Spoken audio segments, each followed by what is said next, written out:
But for the 11 million people, come on, folks, we all know you can't pick them up and ship them back across the border. It's a silly argument. It's not an adult argument. With Miranda Kahn, J.D. Hayworth back with you now on Newsmax Prime. Ohio Governor John Kasich, during Tuesday night's Republican debate, letting us know where he stands on illegal immigration. We just heard him say we can't deport the people who have come here illegally. Yeah, the president's plan to grant executive amnesty suffered a major setback earlier this week. This after a federal appeals court refused to lift a February order issued by a Texas judge blocking that type of unilateral executive amnesty. Now the Justice Department plans to take this case all the way to the Supreme Court. So from the political arena to a court of law, we've got lots to talk about. And to do some talking, we're pleased to welcome in the president of the Federation for American Immigration Reform, Dan Stein, who joins us from Newsmax, Washington. So, Dan, first to politics. Interesting lines drawn during the debate earlier this week.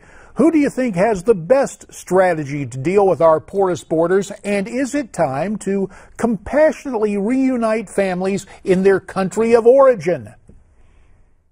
Well, that's certainly what you're doing. You're liberating illegal aliens from our jurisdiction when you return them home, H-O-M-E, back where that person's a citizen, has the right usually to vote, participate politically, buy property. It's basically what it's all about, right? It's not the equivalent of a criminal trial.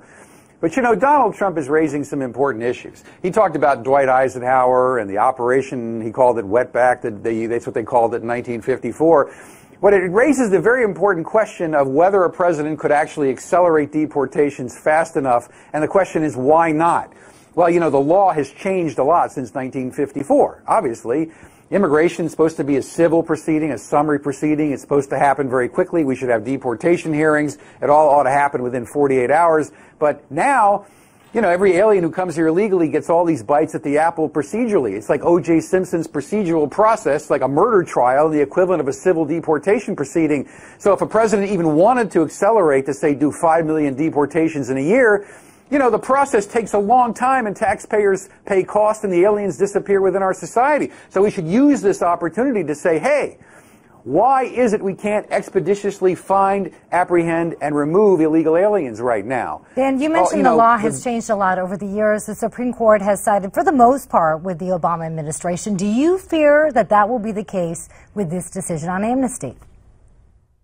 Well, see what? The Fifth Circuit basically said to the president, whoa, whoa, whoa, look, it's one thing for you to say, well, we're just not going to find illegal aliens and put them into proceedings.